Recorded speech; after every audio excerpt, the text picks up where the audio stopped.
only 12th fastest in the warm-up, which is a good pointer for form, because in the warm-up half hour earlier on today, the cars went out on full tanks and race rubber, not the very soft qualifying tyres, and it's significant that Reutemann was fastest, Piquet was second fastest, Alan Jones was third fastest, and the fastest turbo, that of Alain Prost, was fourth. Now there is the World Championship position that I was just talking about, with Carlos Reutemann. 9 points for a win, don't forget, so Reutemann has just got a 6-point lead over Nelson Piquet, and you get 6 points for second place. Then Jacques Lafitte in third place. A big crowd, not as big as we've seen in the past, which is rather surprising because the conditions could hardly be better. It's pretty good for the non-turbocharged cars because Zandvoort is literally at sea level, so the turbos do not get the advantage that they get at altitude circuits like Kyalami in South Africa and Zeltweg in Austria. And also the conditions are not too hot today, so that also benefits the normally aspirated engines.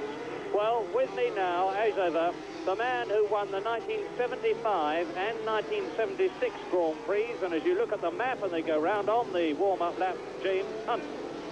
Well, there go the cars around the Tarzan corner. That's a second gear hairpin at the end of the main straight. They come into that about 180 miles an hour, brake down to slow hairpin, little right-hand flick there. They go through that in third gear, and then down into one called the Hunsrug, which is the slowest corner on the circuit, the left-hander. They're just coming out of the Hunsrug, and that's the sort of tight little complex around the back of the pits after the start-finish line. Now it opens out. These bends are all completely flat out.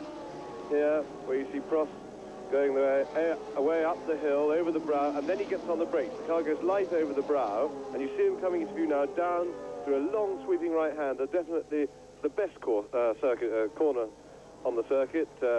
Difficult one, taking it about fourth gear, very quick. Down a short straight now, they then go round left-hander, which is flat out, but they've got to get onto the brakes a bit for the new slow corner put in there. Then back through the fast sweeping corners through the dunes, again all flat out and very quick indeed. They're up to about 165, 170 miles an hour, and they brake very hard as they come down to the new chicane that was put in, well, say new, nearly 10 years ago, I think, to slow the cars down. Again, goes through a right and then a left. Again, they take that in second gear, possibly, and then away they accelerate. Well, they're not accelerating now, of course, because they're on their warming-up lap, and they're coming towards the end of the lap, so the poleman Prost is bringing the field slowly in, so they bunch up, and he doesn't have to wait the front markers don't have to wait too long for the back markers when they get on the grid. That's the final corner. You see the cars in now. Fast sweeping right-hander, not quite flat out, depending on how well your car is set up. Very difficult and very important, because that corner dominates your speed all the way down the straight, and if you do it wrong, you slow down the straight and other cars can pass you, and obviously it hurts your lap time a lot. So that's a very, very important corner, that last one onto the straight.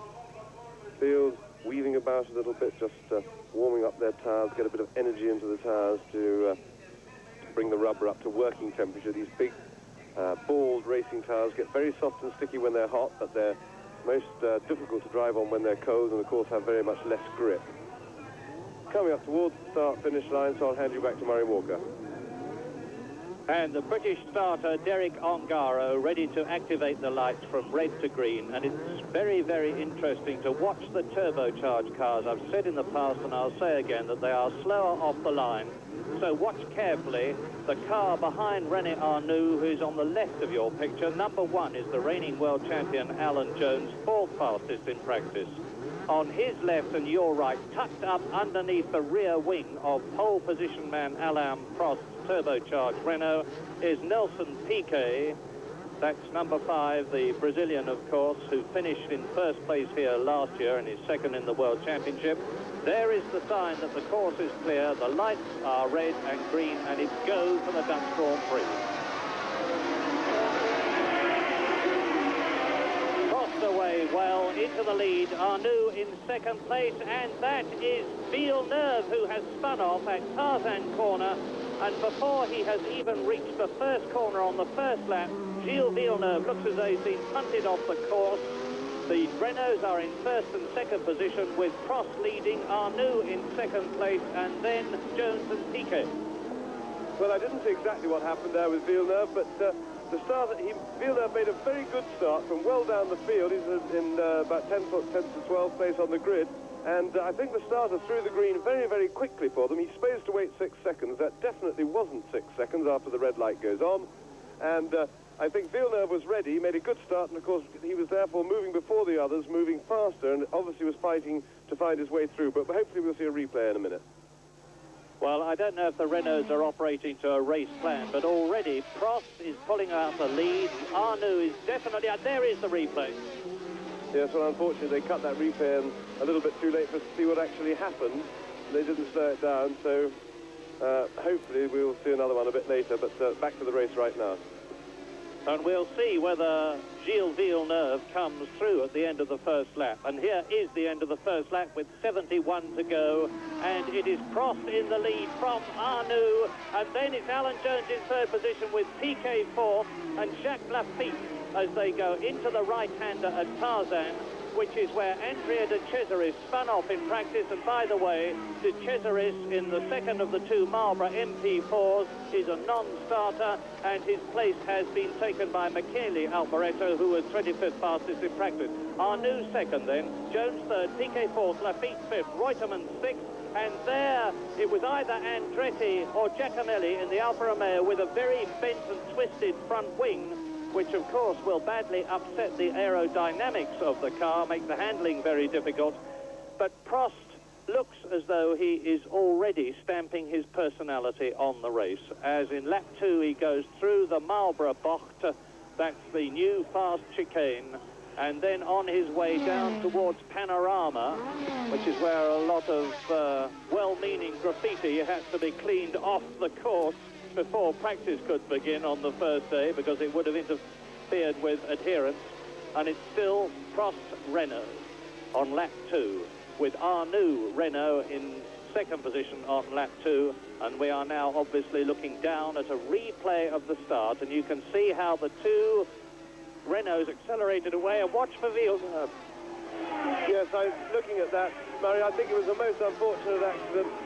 Villeneuve was going quicker than those two cars, and he went to go between them, which seemed to be a reasonable thing to do, because there was a gap there when he started the manoeuvre, and the two of them just both moved together at the same time, and it did look to me like that was very much an accident. I couldn't see who the other two cars were, but I don't think that it was reasonable to expect that they could both see him at the right time beside them. So I think that's just an unfortunate accident as in the way that they can happen at the start. Well, you saw that, one of the Talbots in the pits. I don't know which one it was. I'm frantically looking down pit lane now to see if I can identify, but I can't see the car number, so I don't know. And meantime, Pironi is in the pits. So it's a disastrous race for Ferrari already, with Villeneuve off on the first lap, Pironi in on the third lap, and Prost is still leading with Arnoux, and a bunch tight up behind René Arnoux in second place, led by Alan Jones, the world champion in the Williams. Look at it. And it's Piquet still in fourth position. Jacques Lafitte, so it must have been Torbay into the pits. Yes, well, it's as usual, apart from the Renaults in front, we've got all the relevant people in the World Championship putting up, and Jones has pulled out behind Arnoux, and amazingly enough, he's matching him down the straight, and Jones is through, and Piquet's having a go as well. But Piquet can't quite do it. Well, that is a turn-up that Jones in the Williams has managed to actually pass. I said earlier, that corner onto the straight was very critical. Jones is obviously quicker through it than Arnoux, but to do that was really most impressive for straight-line speed. So Jones is now in a very enviable position as far as Piquet and the feet are concerned, because he's managed to deal with one of the turbos. He's pulling away a huge lead already. Arnoux's undoubtedly holding up the other cars behind him who haven't got the same straight line speed. There goes Prost. Jones will now, I'm quite sure, catch Prost pretty quickly, but it'll be interesting to see if he can do the same thing again and actually get past Prost in the same way that he passed Arnoux. That was, I was quite surprised to see him be able to come alongside and then hold it down the straight and actually, in fact, edge ahead. Well, now, listeners to Channel 9 in Australia will justifiably be all agog, because the world champions got ahead of Arnoux and Piquet, with the Piquet was behind him. He's got ahead of Arnoux, and now can he close the gap between himself and Alain Prost, the Frenchman, who is leading as they go out of Panorama, and they are now on lap 4 out of 72 across the line, and the gap between Prost and Alan Jones, with now Piquet coming up to take Arnoux. Now this is very significant indeed, and Jacques Lafitte having a go on the inside of Tarzan. So Arnoux then is down to 4th position behind his teammate, the leader, Prost, behind Alan Jones in 2nd place. Piquet, the new 3rd place man that we're looking at now, who was, of course, very, very quick in practice. Nelson Piquet, indeed, 3rd fastest in practice behind the 2 turbocharged Renaults. By the way, Nigel Mansell has disappeared out of the race this early. John Watson is in 8th position behind Mario Andretti, who is 7th, Carlos Reutemann, who is 6th, Jacques Lafitte, who is 5th, Nelson Piquet, who is in 4th position, René Arnoux, who is 3rd, and we are looking at the 2nd place man, Alan Jones, with the leader, Alain Prost, and the gap between Prost, the leader, and Alan Jones at the end of the previous lap, at the end of lap 4, was 2.94 seconds, and we wait as Piquet is easing away just a foot at a time from René Arnoux, the new 4th place man, for Prost and Jones, and here they come. 2.94 seconds was the gap, and the gap now, as Alan Jones passes me, is 2.77 seconds.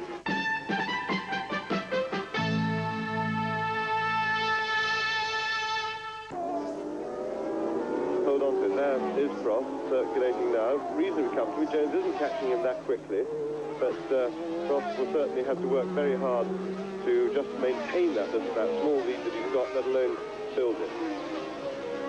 Alan Jones won the Dutch Grand Prix in 1979, and he really, there's Derek Daly. He's obviously out of the race, of course. I said he had come in. We didn't see him come in, but the march, the John McDonnell run march, came into the pits, and Prost has just gone past completing the lap, and the gap is 2.93. It was on the previous lap 3.04 seconds, and before that it was 2.94 seconds.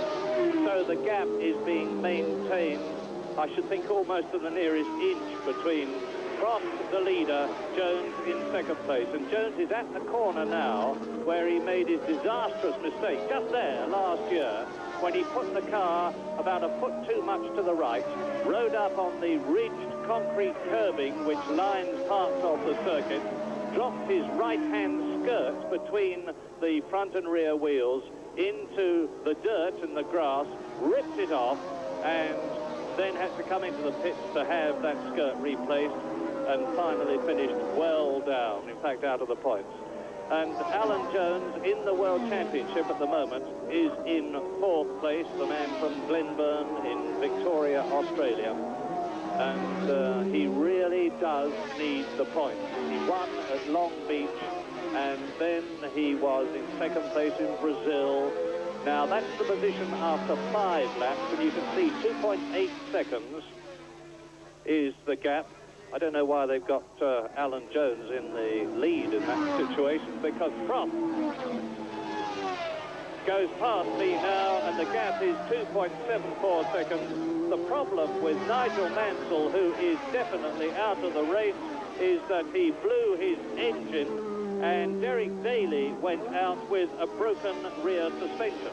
So, tough luck for Nigel Mansell, because he's now in a situation where he is actually into his 2nd Grand Prix on the Grand Prix rounds. Last week in Austria, he had his 2nd Grand Prix. It's the same in Holland.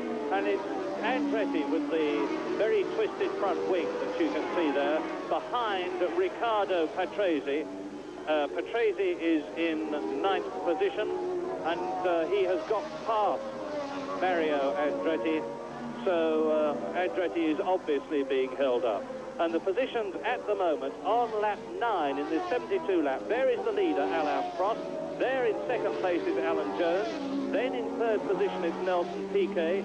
In 4th position it is Jacques Lafitte. In 5th position it is René Arnoux. 6th is Carlos Reutemann in the points. 7th is number 7, John Watson. 8th is Elio De Angelis. 9th is Riccardo Patrese, and 10th is Mario Andretti. And a lot of excitement. Nigel Mansell is down in the pits. I'm looking down at him as Jones and Prost go through, chased by Piquet and Lafitte and Reutemann. There is Reutemann then is past René Arnoux, who must be in some sort of trouble because now John Watson is challenging him. And John Watson was in 7th position, still is then. So right down the lap chart is going the Renault of René Arnoux. Yes, I would think he's had some sort of mechanical problem. Impossible really to tell from here, but he seems to have been going steadily backwards through the field since the start of the race almost, and his teammate Alan Prost seems to be going very healthily.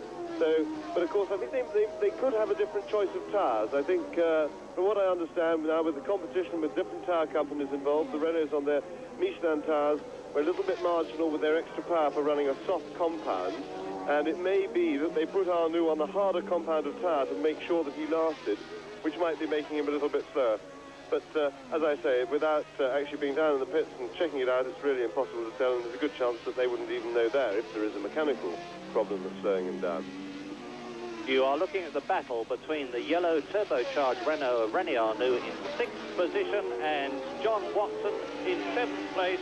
And the gap is coming down between Alan Jones and the leader, Alain Prost, as we look at Jacques Lafitte, who is in 4th position, Carlos Reutemann, who is in 5th, and ahead of both of them, of course, Nelson Piquet 3rd, Alan Jones 2nd, and Alain Prost, the leader, with only 2.1 seconds separating the young Frenchman, 26-year-old Prost from Saint-Chamond in France, and 34-year-old Alan Jones from Glenburn in Victoria in Australia.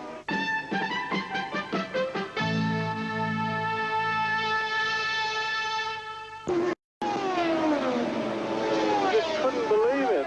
The fuel pressure was there, the ignition was on, and the engine just stopped completely.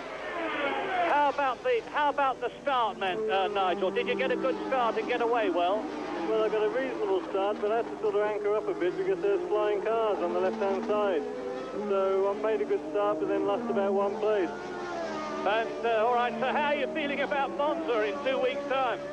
Well, I'm looking forward to Monza very much now. Obviously, I feel very, very bad about today. I just can't believe my luck at the moment because the car was a very, very good balance, and I was just sitting there nicely. Well, hang on, Nigel. Your luck must turn, and everybody in Britain is behind you. And everybody in Australia will be behind number 1. There he is, the world champion, Alan Jones. And that gap, which has come down from 3 seconds, then to 2.9 seconds, and then to 1.7 seconds, is down to what you can see visually with Alan Jones now having Alain Prost well and truly in his sights. They complete a lap. 1.7 seconds was the gap at the end of the previous lap, and the gap now is 1.5 seconds, and Nelson Piquet in 3rd position in the Brabham, the man who won here last year, don't forget, is not so very far behind Alan Jones. Both the Williams and the Brabham beautifully set up for this Zandvoort circuit. Yes, they seem pretty evenly matched, quite honestly, at the moment, Mario, the cars in the race. Jones has only been whittling away the Renault's lead very slowly, really. And Piquet, his position hasn't really changed very much relative to Alain Prost since he got past Prost's teammate Arnoux. So I think if we can just get the cars to do us a favour and bunch up a bit, then we've got a really close race on our hands, because I don't think anybody's going to walk away. And I think Alan Jones and Alain Prost are sufficiently closely matched that it's going to be quite a struggle for Jones to get by the Renault. Lap 14 out of 72, and as we watch Prost, who is a very cool young customer, and he needs to be with the thundering Alan Jones in his mirrors, the positions are Prost leading number 1, Alan Jones, who is in 2nd place. Nelson Piquet comes out of Boss Sweet to complete his 14th lap in third position, and there is only 1.6 seconds between Jones and Piquet. Fourth is Jacques Lafitte in the Talbot. Fifth is Jones's teammate Carlos Reutemann. Sixth is John Watson in the points. Seventh is René Arnoux, who is slipping back in the Renault all the time. Eighth is Riccardo Patrese. Ninth is Elio De Angelis in the John Player Special Lotus. 10th is Hector Ribac. 11th is Bruno Giacomelli. And 12th is Jean-Pierre Jarier. And bringing up the rear, as it were, the last man still in the running. There's 18 cars still on the course, with Andretti, Daly, Mansell, Pironi and Torbay out of the running, and Gilles Villeneuve, of course. And there is the gap between Alan Jones and number one and the leader, Alain Prost, as they go into the right-hander at Bosweet, and they're coming down the straight soon to complete their 15th lap. Well, it's not going to need a stopwatch soon to separate them. Now, this is Bosweet, identified a bit early. They're into the top straight, and I see a tail ender. It's Pironi in front of them. They're catching Didier Pironi, who is back in the race, but a long way down, of course, into Tarzan. This is where brakes are really needed, because they come from 175 miles an hour down to about 110 in second gear for Tarzan before they accelerate away to the Hugenholtz corner that they are at now. Prost, Jones, Alain Prost, the winner of the French Grand Prix, second in Germany, but no less than 8 did not finish situations in races, as a result of which he is only 7th in the World Championship with 19 points. Piquet third, Lafitte fourth, Reutemann fifth, Watson sixth. So the British Grand Prix winner John Watson is coming up through the field, the Marlboro MP4, handling very well indeed in practice. And now I think it's going to be a case of Harry, Alain Prost, every inch of the way by Alan Jones. Difficult to get past, because the Renaults handle much better than the turbocharged Ferraris. The Renault's turbocharged, of course. And there is a turbocharged Ferrari, that of Pironi, as Prost and Jones and Piquet just behind them in third position complete the 16th lap out of 72 into Tarzan.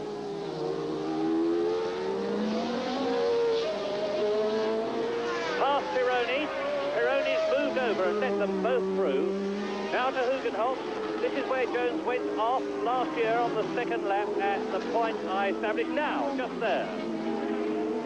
Now up to the Rob Slottermacher bend. Very quick indeed. 155 miles an hour. And that's Riccardo Patrese seemingly out of the race again. He's had the most appalling luck this season. Patrese, who led at Long Beach and is in 9th position in the World Championship. There is the gap as you look down on this very flat, very low-lying circuit, sea level at Zandvoort, between Prost in the Renault, knowing exactly what the situation is, Alan Jones in second place.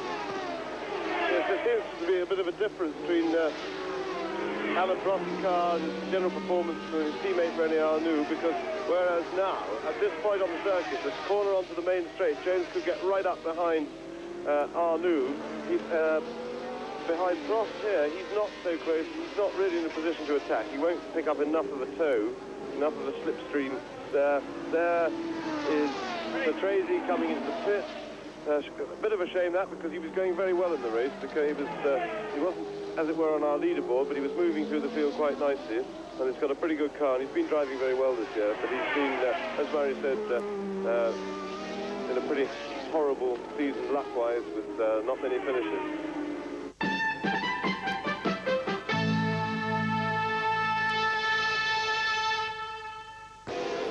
Well, is this going to be it? Is Jones going to take Prost on braking as they come down to Tarzan? Last year he drove right round the outside of a slower competitor, and he's going to try and do it again. Alan Jones He's going to try and drive right round the outside of Alain Prost, but Prost moves across the front of him and just holds Alan Jones back. But all the time, Jones is getting closer and closer, and he must wear Prost down. And that's Lafitte. Jacques Lafitte spun off the course, the man who is in 4th position, the winner of the Austrian Grand Prix.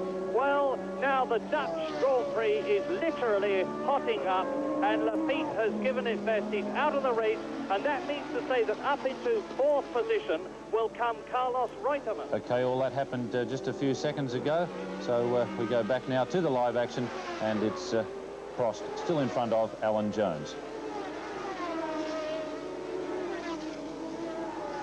And let's see if Prost is going to force him to go down the outside again. Lap 20, and Jones is trying, as you can see for yourselves. Down to Tarzan, and that's, is that John Watson? No, it's an Alfa Romeo. It's Bruno Giacomelli out of the race. Bruno Giacomelli out, spun off somewhere. But the good news, the bad news rather, is that with Lafitte and Reutemann, the bad news for Talbot and Williams aficionados out of the race, and Alan Jones still challenging Prost for first place. The good news for British viewers is that John Watson is up into 4th place behind Nelson Piquet. The bad news for Carlos Reutemann is that as we look down on Bruno Giacomelli's stricken Alfa Romeo, the bad news for Carlos Reutemann is that his 6-point lead in the World Championship is going to be badly affected, because he is obviously going to get no points in this race, whereas Nelson Piquet, the man who is only 6 points behind him in the World Championship in 2nd place, is in 3rd place in the race, and we're looking at Salazar and Michele Alboreto and Slim Morgood. And this could be very significant indeed, because Prost and Jones now are closing up on and are about to lap these 3 cars which are spread across the circuit, Salazar and Alboreto and Morgood. Yes, absolutely, Murray. And there's a good chance that they won't see it, because they appear to be extremely engrossed in their own battle. None of them are particularly experienced drivers. If they don't see or realise that they got the battle for the lead closing in on them and breathing down their necks, then of course the disadvantage goes to Prost in that situation. He is the leading car. Any messing about they get from the people in front can basically only hurt him, because he's got the lead to lose, whereas Jones might get held up, but he can always catch it up again. So Prost will now be feeling pretty nervous and very anxious to get past them and get himself between the back markers and Alan Jones. Well, let's see what happens. There is Prost past Salazar, but Jones not. Now this is where Prost can break away. If he can get past Morgood, the Swedish driver in the ATS, and he has punched his way through, and Jones has gone past Salazar. Jones goes past Morgood, and they're both closing up now on Michele Alboreto, the young Italian Formula 2 and Formula 1 driver, who only got his place in this race thanks to the fact that Andrea De Cesaris was not able to start because there was not a spare Marlboro MP4 for him to race in. And they're coming down to Tarzan now on the 22nd lap out of this 72-lap race. And Prost knows, of course, that Alan Jones is there. What's Michele Alboreto's situation going to do to affect Prost and Jones, with Piquet still in 3rd position on his way to 4 points? And if Piquet finishes there, the lead in the World Championship of Carlos Reutemann will be down to only 2 points, with John Watson in 4th position, but some 5 seconds behind Nelson Piquet. And now, Prost the leader, Jones in 2nd place, are up with Alboreto. Coming up to the Marlboro box, the left and right, new chicane. And Jones challenges.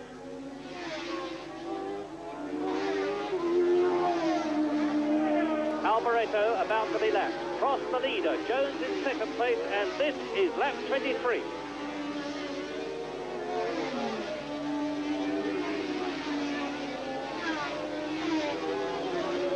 Well, Alboreto is not being very helpful at all, but I think once they get onto the main straight, Jones is very close indeed. He can't do it there.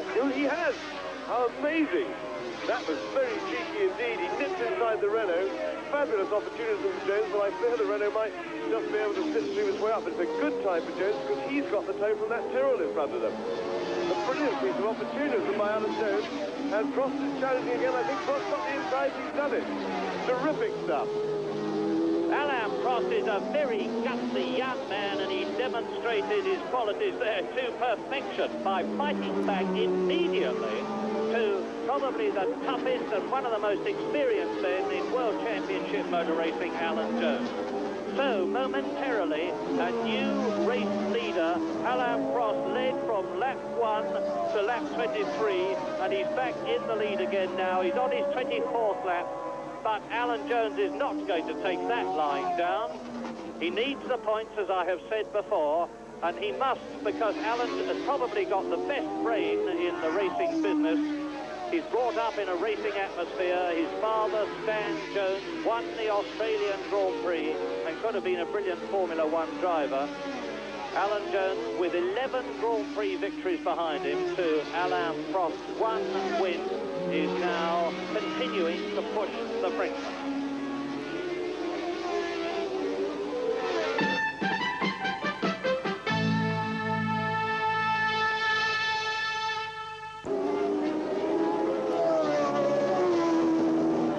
It is Cheever, Prost the leader, Reutemann second. Cheever moves over, Prost goes through. Cheever will see Jones in his mirrors and should move over, but it's given Prost the opportunity to get through the Marlborough box bends a bit quicker, and you can see that he has pulled out the lead, and you can see that Jones is being held up, but goes through.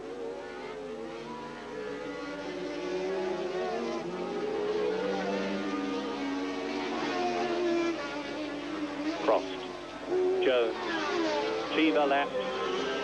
Out now of the Boss Sweet corner, and in front of the leaders it is Jean-Pierre Jarier and Marc Surer. Jarier in the Osella. There's confirmation of the official positions, and you see that Jones is under a second behind Prost, about 7 seconds, a bit less than 7 seconds ahead of Piquet, who is something like 14 or 15 seconds ahead of John Watson. Then there is Hector Ribac and De Angelis. In 7th place is Jarier, who is about to be lapped, as is Surer.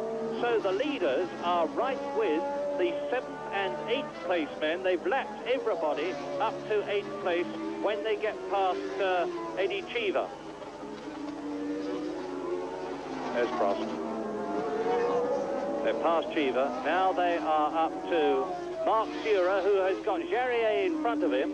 Jarier 7th, Marc Surer 8th. Surer, the Swiss driver of the Theodore. And Prost shows him his front wing, but Surer wishes to take no notice of it and proceeds to do exactly that, because Surer is concentrating on Jarier. Prost is concentrating on Surer, but he's also concentrating on Alan Jones, and Jones is concentrating on Prost. So there's a lot of mental activity going on just there at the moment as Prost comes out and passes Surer, as does Jones right behind him. Now they're going to try and get past Jean-Pierre Jarier, and Alain Prost does it, but Alan Jones does not as they go into Tarzan. They are on lap 28 out of 72. Now, Jarier keeping in tight. Jarier made a terrific comeback in Grand Prix racing this year, an enormously experienced driver who had been out of racing, having driven for Shadow and ATS and March and Lotus and Tyrrell and Talbot, but got another chance in the Osella, which Gabbiani and Angel Guerra, the Argentine driver, had not succeeded in qualifying, and Jarier has done it race after race and is right back amongst the forefront of Grand Prix drivers. Jones, number 1, world champion, lap 28 out of 72, a 190.2 mile race distance. Jones. So, on lap 28 out of 72 in the lead. Alain Prost is holding that lead as he comes through to complete another lap ahead of the second place man Alan Jones, with Nelson Piquet behind them in third position, John Watson fourth, Hector Ribac fifth, and Elio De Angelis sixth, but a long, long part of the Dutch Grand Prix still to be run.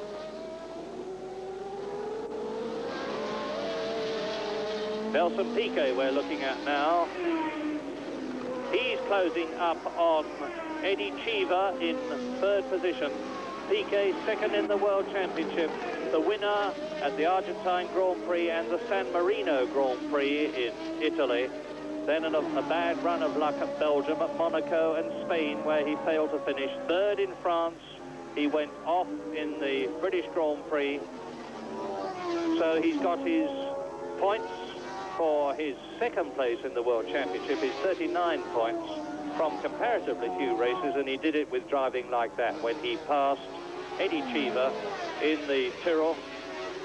But Nelson Piquet is now nearly 8 seconds behind Jones and Prost. The Frenchman and the Australian are very, very much making the running. I'm told, incidentally, that the viewers in Australia of Channel 9 are now having barbecue parties to watch the Grand Prix, in which case they've got plenty to celebrate now with Alan Jones, their man, in a very strong second position and challenging Prost, as nevertheless we look at Jarier and Sura battling for 8th position and being closed up on by number 5, Nelson Piquet, the 29-year-old driver from Brasilia, though he lives in Monte Carlo at the present moment. Third position for Nelson Piquet at the moment. 4 points in the World Championship bag if he finishes in third place.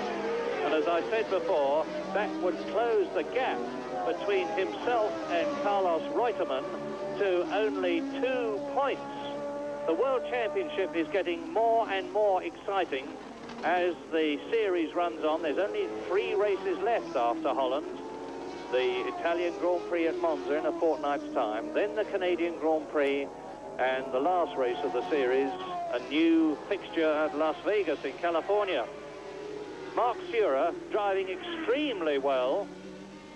He started the season in the Ensign, finished 4th in Brazil in the wet race, a terrific charge. And Sura now has just got Nelson Piquet, there's the Brazilian behind him, looks in his mirrors. I guess he will obviously see that it is Nelson Piquet and might move over. That was a flash of Jarier, number 32, that we saw. And it looks to me as Jarier is going much slower than he was before. He is, of course, a long, long way behind Sura now, as Piquet goes through and laps Mark Sura. And that means to say that Sura must be up into 7th position, with Jarier clearly out of the running. And now Nelson Piquet, having lost some time, will be setting about closing the gap between himself and the race for leadership between Alan Jones in second place and Alain Prost, the leader, with John Watson still in 4th place. And this is lap 31 that we're on, so we're not yet up to half distance. Lap 36, the half distance lap. John Watson in 4th place. Hector Ribac, the second of the 2 Brabham cars with their Ford DSV engines in them, in the top 6, and making up the World Championship points scorers at the present moment. In 6th position, Elio De Angelis, Sura 7th, Eddie Cheever 8th, Michele Alboreto, who only got into the race, as I said earlier on, when De Cesaris had to be dropped, is in 9th position. Salazar, the young Chilean driver who's making such a name for himself in a car which regrettably is not as good as the Williams and Renaults and so on, in 10th position.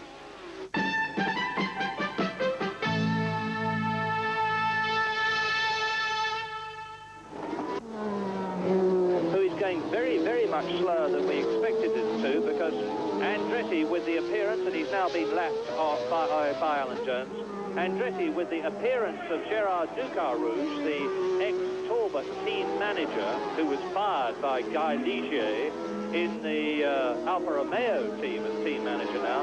Duca Rouge in only a fortnight has worked wonders with the Alfa Romeo, and Mario Andretti was actually 7th fastest on the grid in practice, which is considerably better than he's been able to do since Long Beach, when he finished in 4th place.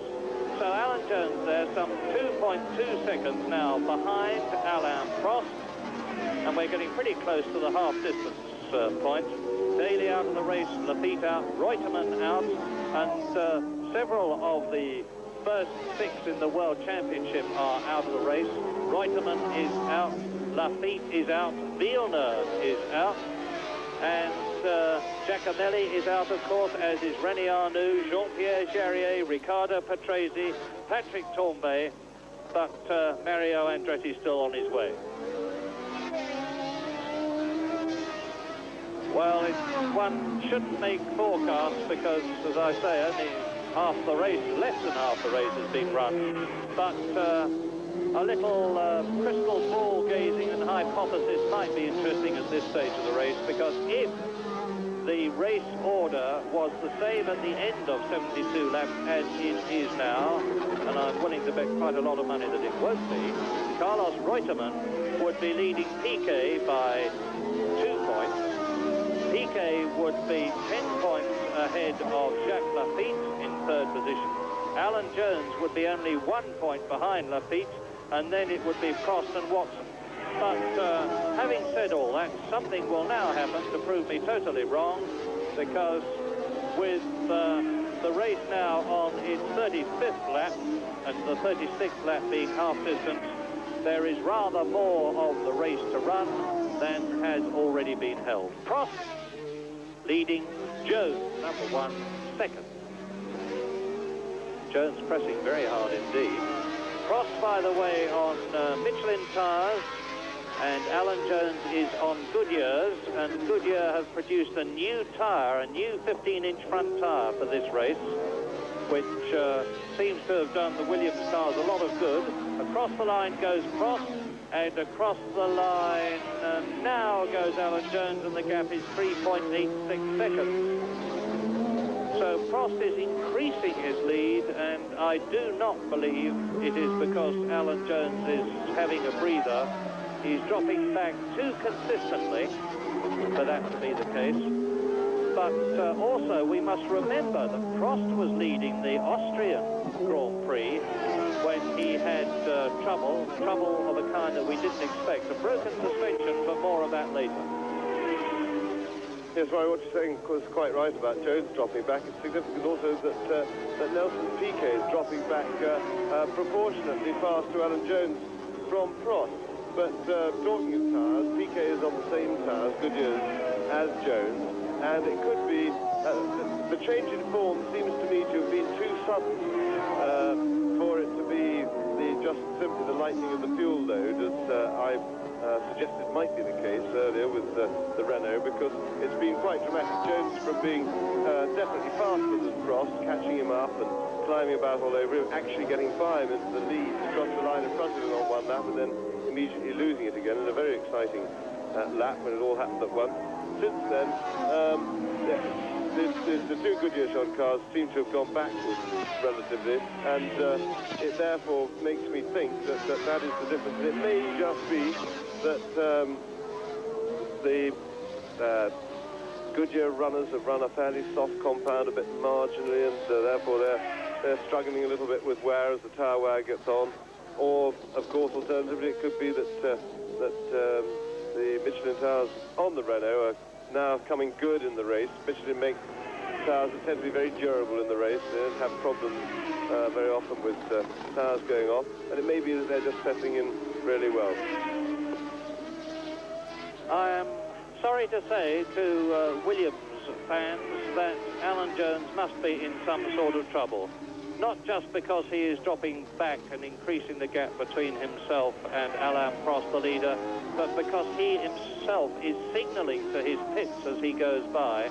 I had a good look while James was talking on that lap, and Alan Jones was making some sort of mysterious signal to his pits people, I couldn't decipher it myself. There he is. Maybe we will get a look at him as he comes through and completes the lap. Meantime, we're having a jolly good Quer, and it looks to me as though he's actually a bit closer to Prost than he was. It was 4.7 seconds on the previous lap.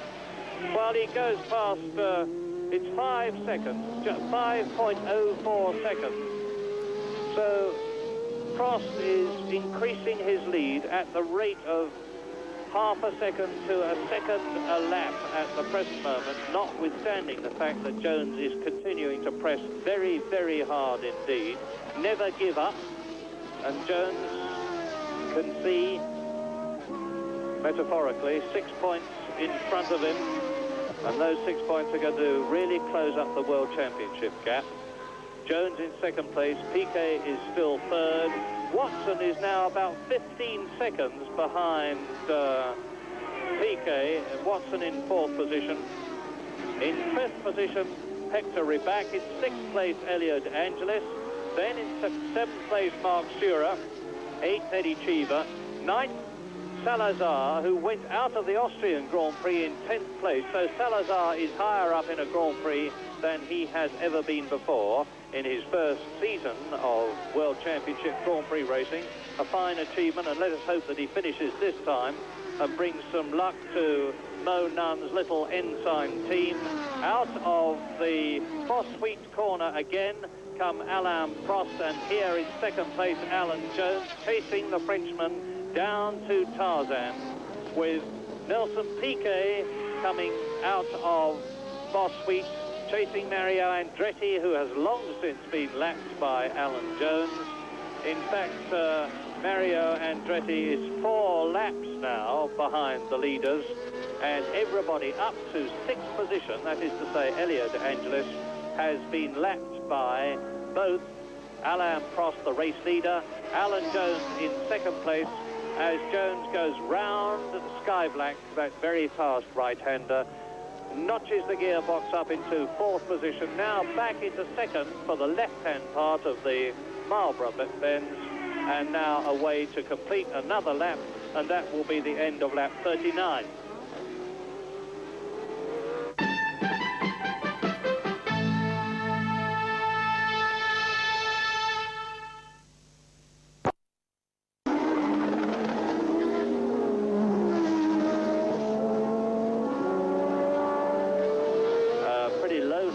At the moment, he's got that part of the circuit to himself. Nelson Piquet challenging for points all the time. It goes into the left-hander at Hugenholtz. Lets the car drift out, but not too much. There you can see the gaps. Jones 6.3 seconds behind Prost. Then Piquet behind him. John Watson is 15 seconds behind Piquet in fourth place.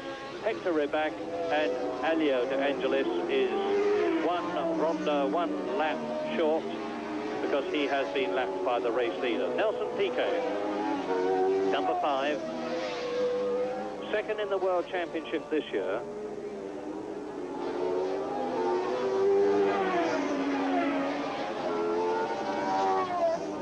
Not the most reliable of races, although some of the retirements, Jacques Lafitte and and Carlos Reutemann, who tangled, of course, was nothing to do with the motor cars, the reliability of the engines, the gearboxes, or anything else for that matter. But obviously quite a lot of car trouble for other competitors too, as we look at Nelson Piquet going to Tarzan. Now this is 175 miles an hour from this point, down through the gearbox, right down into second gear.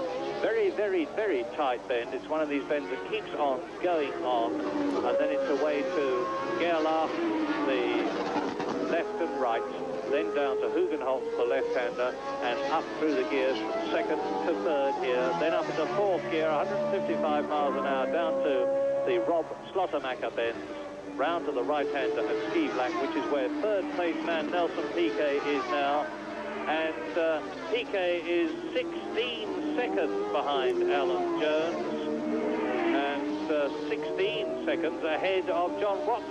So Piquet is certainly having to pace himself, watch his lap board signals as he completes each lap to tell him what the gap between himself and the man ahead of him, Alan Jones, is. And he therefore hasn't got the stimulus of being very close to somebody to provide the challenge.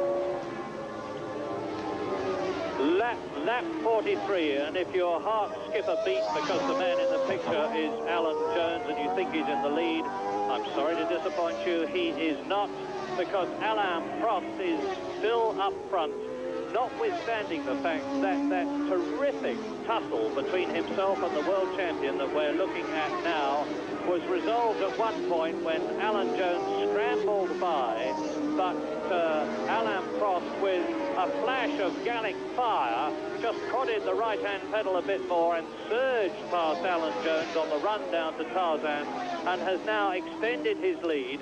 Alan Jones has got something wrong with the car. It may be that the tyres are going off a bit, but he's now 8 seconds behind Alain Prost, with Nelson Piquet behind him and a long way behind him, some 16 seconds behind, in third position.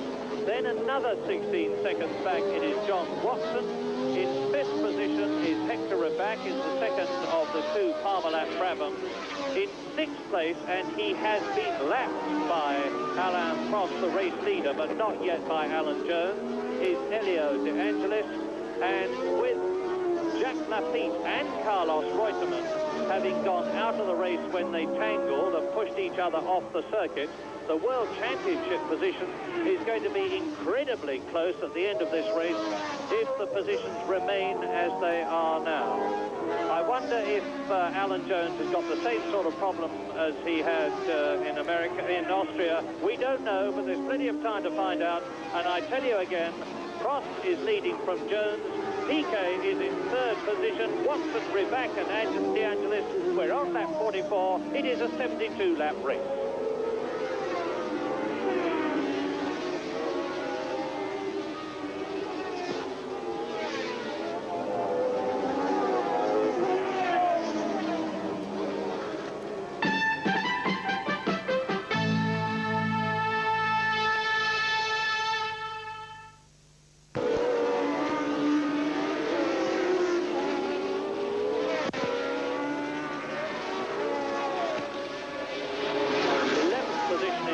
Back in the points in Austria, and now he's got to try and do something about number 15, Alain Prost, and Jones has got about 25 laps to do it, but I don't think he can.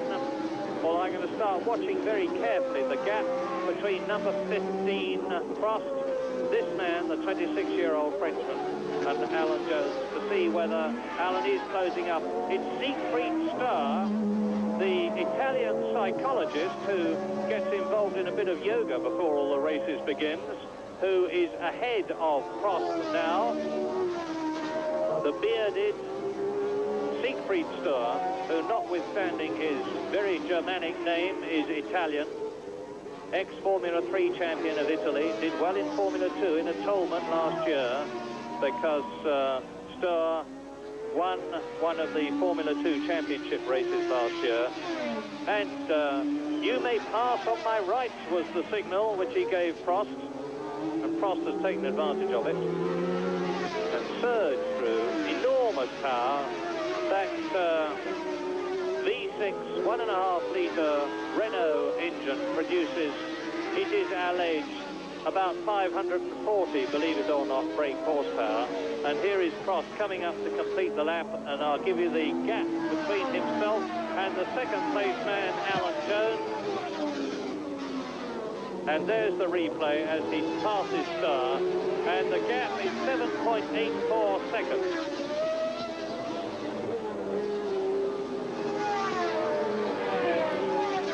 And we're back live with Alain Prost Prost on his way to his second Grand Prix victory, third in the Argentine Grand Prix. A brilliant first. If he had to win a Grand Prix anywhere, he would have wanted, of course, being very French, he wanted to be a professional footballer, but decided he would take up motor racing instead. And if he wanted to win any race, it was obviously going to be in France, and he did just that. Well, just looking at this race now, Murray, it seems really a shame that the field has spread out a little bit. The sudden sort of dominance that Alan Prost stands on it has really spoiled it, as we were concertinaing up earlier. But the gap hasn't changed much in the last 3 or 4 laps, or even 5 laps. Whether that's the fact that Prost has now established himself an 8-second lead or thereabouts over Alan Jones in second place and is taking it easy, or whether that little burst that he put on earlier, relative certainly to Jones and Piquet, whether that was some good form for his car that's now gone. Let's hope in a way that it's the latter, and that we can close up for a good race for the end. There's Alan Jones just going round the Tars and hairpin. He's had an absolutely marvellous year. He's driven, without doubt, his best ever season. It's just been a little bit unlucky not to have more points, but of course that's the way it goes in motor racing. Driving well and getting results are two very different things very often, which is a sad thing about the sport, but it's the nature of it, with mechanical things involved as well, and of course it means that your team therefore comes a very important part, and so does luck as well. There's John Watson going in 4th place, going very well indeed, having another good race. He was a bit of a disappointment for the Marlboro team in Austria after their and Germany after their win in Britain. But the car definitely goes well on some fast circuits, and they're getting better and better all the time. And it's nice to see the Marlboro team, Marlboro parent team at last re-emerging with their new management, which started at the beginning of the season, definitely paying dividends and improving. Let's hope they continue to improve. Watson's certainly driving with a new confidence and aggression now that he's got some reasonable machinery to play with. John Watson, of course, the British Grand Prix winner, 5th equal in the World Championship, and since the British Grand Prix he has finished 6th in Germany and 6th in Austria. He was 2nd in France and 3rd in Spain. So he's got a lot of very solid drives behind him in the points to give him that 5th equal championship position. And driving what, in my opinion, is certainly the prettiest car in the World Championship Formula 1 series at the moment, the Marlboro MP4, designed by John Barnard, and it's made out of carbon fibre in a unique and distinctive way, and it showed its strength, this car, when at this point, just there, Andrea de Cesaris went off in practice yesterday at 130 miles an hour, replay of John Watson. And have a look at how little the suspension of these cars flexes now. You can see the rockers hardly moving, and that is because there is only about an inch of suspension movement on these Formula 1 cars now, and indeed the tyres are one of the main suspension items, because you look at the side of the car and you see it is essential to maintain the minimum ground clearance in order to get the maximum ground force. And we're looking now, you can see again, at Prost's car, exactly the same situation applies. And I was saying, and I'll very quickly finish that point, that notwithstanding the fact that Andrea de Cesaris went straight into the Armco, separated only by a pile of tyres at over 130 miles an hour, the carbon fibre tub of his Marlboro MP4 absorbed all the punishment, virtually unscathed, and de Cesaris stepped out of the car without a scratch on him. Incredible. Prost, the leader. And Prost is on his 51st lap in this 72-lap race. And although he's got a comfortable cushion between himself and Alan Jones, René Arnoux, that is, Prost's team leader, team mate rather, I think they, with Marie-Claude Beaumont, the Renault team PR lady in attendance. And there is Arnoux's teammate, and Arnoux's had a terrible season. He's failed to finish in race after race. And as Siegfried Sturr comes into the pits with a flapping tyre on the near side rear wheel, he comes into the arrows, into the Ranyo arrows pit position, and you can see, we hope, a really good pit stop at work now. Off comes the wheel, and one of those mechanics is Dave Luckett, the man who was trapped between Sturr's car and Patrase's car at Zolder. And there's another puncture. This is the ATS car of Slim Borgud, and I wonder if that is significant. That is an Avon tyre that has punctured on Borgud's car. It's a Pirelli tyre that is punctured on the arrows of Sturr, who is now out of the pits, but it looks as though the tyres are taking a lot of stick on the circuit. Yes, I think it's a very abrasive surface, Murray. That's absolutely correct. And we've got a bit of sand in it and things. But that's John Watson stop. John Watson in 4th position out of the race, and I wonder why. I'm trying to get a close look at the car. The near side rear suspension looks a bit umpty to me, but it may not have been that. John, of course, was some 16 seconds behind Piquet in 3rd position, and that means to say that with Watson out of the race, with Borgud coming in, and as I have said before, it looks as though the car mortality is such that there are going to be remarkably few finishers in this Dutch Grand Prix, and there's still a long way to go. They were on lap 52. There's another 20 laps to go, and the Michelin tyres of Prost's car are taking just as much of a hammering, of course, as the Avons, the Pirellis and the Goodyears of the other competitors. And I wonder how they're going to stand up to it. They must be very worried in the Renault pits, because they should have won several races this year. Well, you can say should have. If this had happened and if that happened, they would have won more races, but then so would Alan Jones. And it's probably even Steven in the end. But Prost went out of the Austrian Grand Prix, the man that we're looking at now, in the lead in Holland, through no fault of his own. And it would, in a way, be poetic justice if he came home first in this race, the Austrian Grand Prix, and he's showing every sign of doing just that, because he is now 12 seconds ahead of Alan Jones.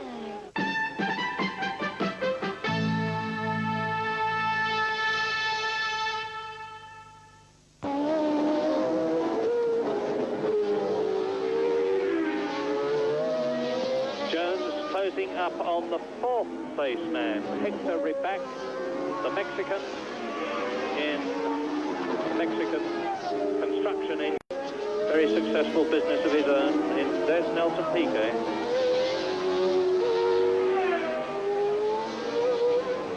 And we move from Ribac and Piquet and Jones, with Jones on his way to lap Ribac, who is in 4th place. We move to Nelson Piquet in 3rd position, so the two Parmalat Brabhams are in 3rd and 4th places. In one race earlier on this year, they were in 1st and 2nd places in the Argentine, because Hector Ribac drove as he had never driven before or since, and actually got up to 2nd place behind his teammates. There is his teammates, 2 Grand Prix victories behind him this year. Nelson Piquet, 6 Grand Prix wins altogether, 2nd in last year's World Championship, and he won the race before last in Germany and finished 3rd in Austria just 2 weekends ago. Surely a world champion of the future. 2nd last year, 2nd in this year's championship. A very real chance of winning it. If he finishes this race only 2 points behind Carlos Reutemann, who is of course out of the Dutch Grand Prix. Mario Andretti in the Alfa Romeo is ahead of Nelson Piquet, and really there are now only, well, in terms of really doing anything, it's only a race between Prost, Jones and Piquet, who have got 32 seconds between Prost and Piquet that we're looking at now, who is in 3rd position. Because, as you have heard, Ribac, who is in 4th place, De Angelis, who is in 5th, Sura, who is in 6th, and Salazar, who is in 7th place, has all been lapped. And Salazar is still only 1 lap behind the race leaders. but then Alboreto, who is 8th, has been lapped twice, and so on, right down to Andretti, who has been lapped 4 times in 11th place. Yes, it was a pity, really. The race, I think, lost, apart from the concertina in going the other way, well, the early leaders crossed Jones and Piquet. Looked like they were closing up together. There's Piquet in a very lonely 3rd place. The race lost a lot of character, where, of course, when Reutemann and the feet went out. And it was an interesting situation, because I thought it was very uncharacteristic of Reutemann, who was trying to overtake the feet at the time. He'd come down the inside under braking, and we saw that little shot of an action replay, and but we didn't see the whole thing, so we don't really know what happened. But what I do know is that Reutemann is a very defensive driver, very careful, very experienced, and he's leading the championship, and his main concern now will be just to pick up points steadily, or it should be, unless, of course, the pressure's getting to him, and he could see his closest rivals in front of him, and was getting to panic a bit. But that's unlike Carlos. But, of course, the circumstances of the accident we can only speculate on. But one has to say that if he was overtaken from behind, he must have some contributory factor by the very fact that he was overtaken. But he may maintain that the feet moved over on him or something like that going into the corner. But certainly it would seem to me that it was very much, if there was any element of impetuosity in the overtaking manoeuvre from Carlos Reutemann, that would seem to be a fundamental tactic of errors at this stage of the championship. He's got a little lead. The other guys could have slowed down or broken down during the race, and he certainly, the last place he wants to be is back in his caravan changing. Well, if I was advising the producer, and let me hasten to say I am not, what I would be saying to him now, as we look at Nelson Piquet, and Alan Jones has been the quickest so far, as you see, in 1 minute 21.83, which is well off René Arnoux' last year's lap record, 1 minute 19.87. And as Piquet completes another lap, I would be saying, why not have a look at this terrific battle that is going on for 6th position, which unfortunately we can't see, between Marc Surer, the Swiss driver in the Theodore, and Eliseo Salazar, the Chilean in the Mo Nunn and Nigel Bennett designed Ensign, because they are hammer and tongs at it for 6th position. Maybe we'll see a bit of it later. We're concentrating for the moment on one of the very top men of motor racing, World Championship Grand Prix, who is rumoured, and I emphasise and heavily underline the word rumour, to be moving to the Marlborough team next year. We were looking at Nelson Piquet. Now we look at the leader, Alain Prost, who has fought his way past, and Salazar has got ahead of number 14, Salazar, that we just saw behind Alain Prost as Prost goes round Tarzan. Look for the next two. You see the red and white ensign of Eliseo Salazar ahead of the white Theodore of the Swiss driver Marc Surer, and Eliseo Salazar, as we watch the leader, Alain Prost. Salazar has moved up into a fine 6th position and into the World Championship points on lap 59 out of 72. And Salazar, I just caught a quick flash there, has already pulled out 2 or 3 car lengths lead over Surer, and behind Surer, but several laps behind, is Slim Borgood in the yellow ATS. The leader, Alain Prost, is it going to be his 2nd Grand Prix win? He goes down into Bosquet. There's Salazar. Here is Prost.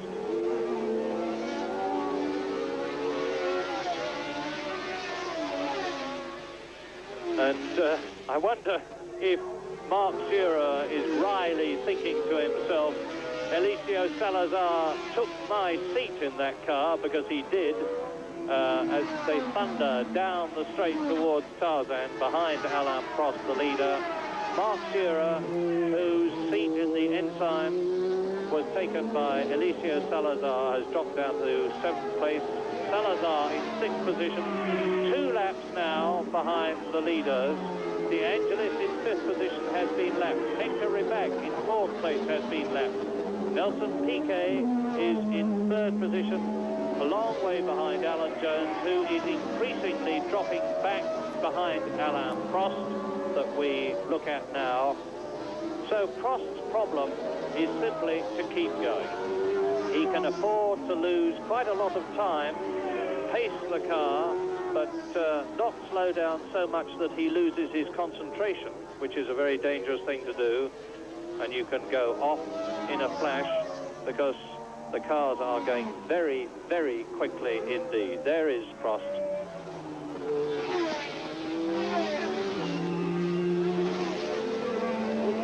Diminutive driver. They build very small cars at Renault because they have very small drivers for them. Alain Prost and René Arnoux are both slight of stature, and Prost is completing now his 60th lap, and he goes across the line. And I've got the stopwatch running to see how far Alain Prost is now ahead of Alan Jones.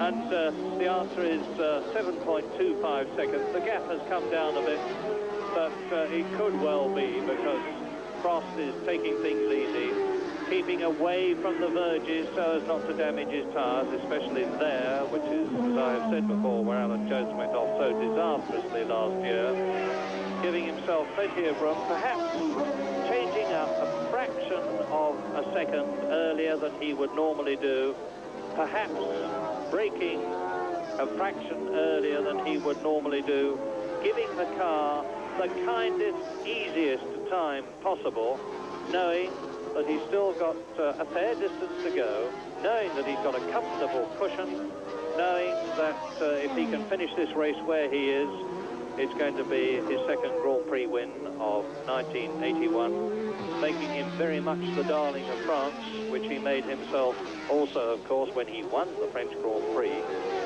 And he's rather put René Arnoux' nose out of joint, because René might well have regarded himself, Prost leading, Jones second, Piquet third, Ribac a lap back, as is De Angelis, and Salazar in sixth position, 2 laps further back.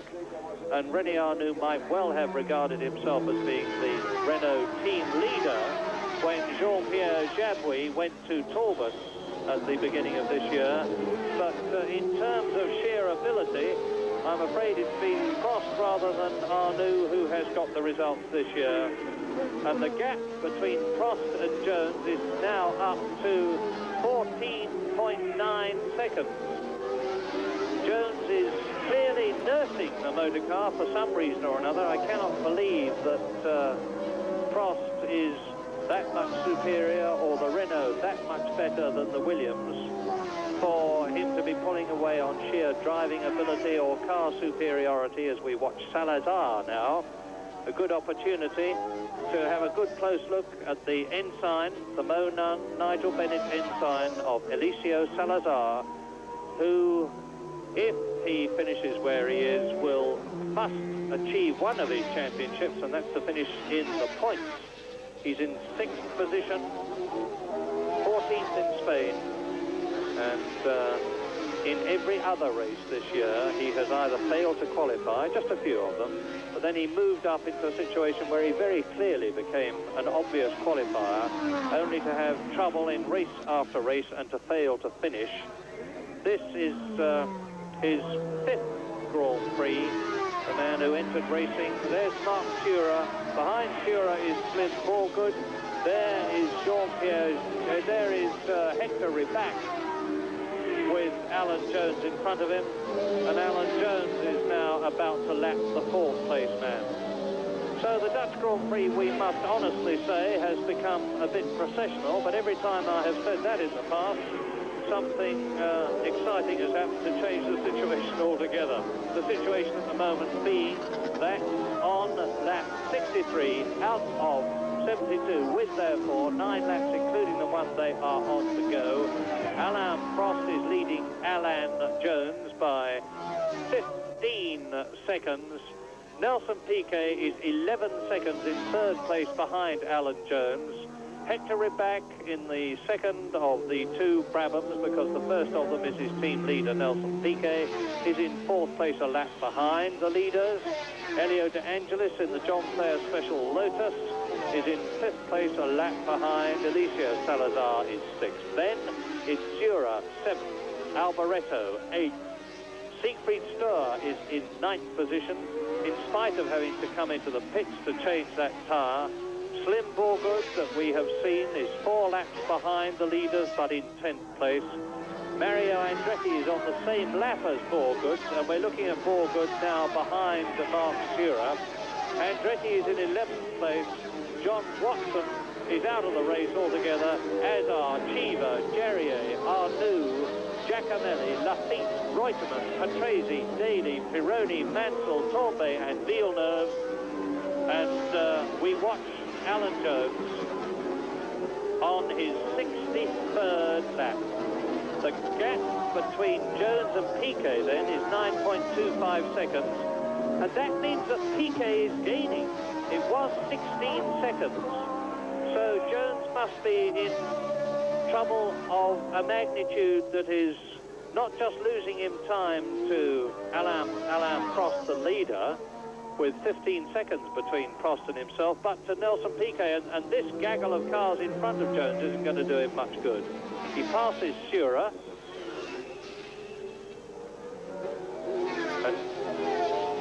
I don't think we have any evidence to worry unduly, Murray, yet, because Jones, I don't think, has really slowed down. His gap to Prost has stayed pretty constant, although Piquet is creeping up. I think the rate of progress would have to be faster, but certainly we may get a bit of finish, and if Jones is in trouble, even that, he's going to have to work hard.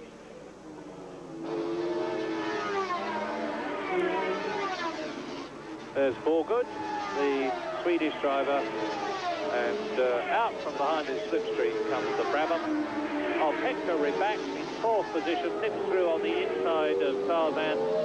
Borgud obligingly moves over and then closes up with his car's nose tucked under the rear aerofoil of Rybak's car, but not for long, because the Mexican is getting away. The Brabham is beautifully set up. Rybak in 4th position.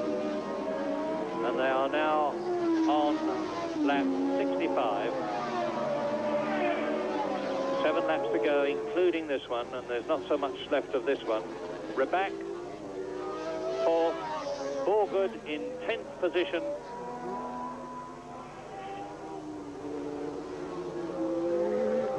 And behind Borgud is Alan Jones.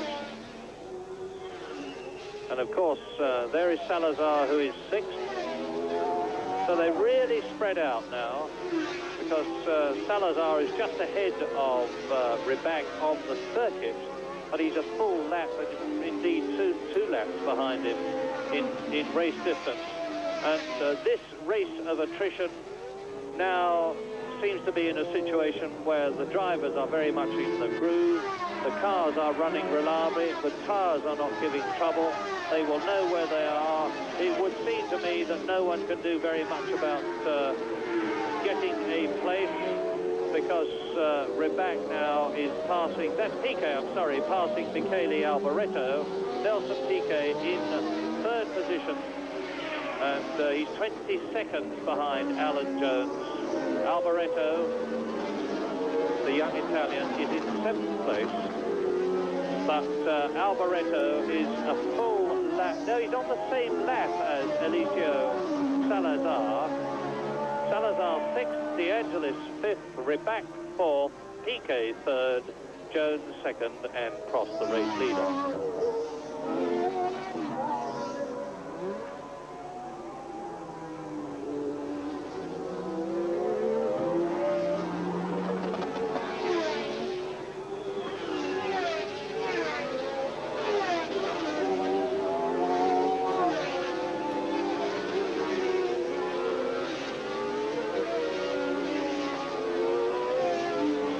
Nelson Piquet, the 3rd place man in the Brabham, and he's got Elio De Angelis ahead of him. Elio De Angelis, who is in 5th place, and he's already been lapped once. Alain Prost is now on his 67th lap, as is Alan Jones. There is the Australian from Glenburn in Victoria, his 93rd Grand Prix, with such a wealth of experience behind him in Formula 3, Formula 2, Formula Atlantic. He's now increased his interest because he's become an author and written probably the most controversial book about motor racing and his views on it that's ever been written in the history of racing. And Alan Jones is a man with 11 Grand Prix victories behind him, 6 of them last year. And he's holding that second place quite easily. There's a 16-second gap now. It's back to between himself and Piquet. So no problem. Or is there? Or is there? I was reading that off a monitor, but there is Piquet in the background. On lap 67, Alan Jones in second place, in trouble, and there is Mario Andretti in real trouble. Mario Andretti, the American who was well down in 11th position, is clearly out of the race. Is he trapped in the cockpit, or is he just taking his time in getting out of it? But there's a battle developing for second place as we watch now Mario Andretti, the world champion of 1978, who comes from Nazareth in Pennsylvania, and it looks to me as though with Nelson Piquet lapping Elio De Angelis, there is going to be a change of position for second place. Alan Jones, the Australian, who needs to stay where he is going to lose second place to Nelson Piquet, and I said needs to stay where he is because he will get 6 points for World Championship second place if he can stay there now. But Piquet has clawed his way up through the field. And it looks to me as...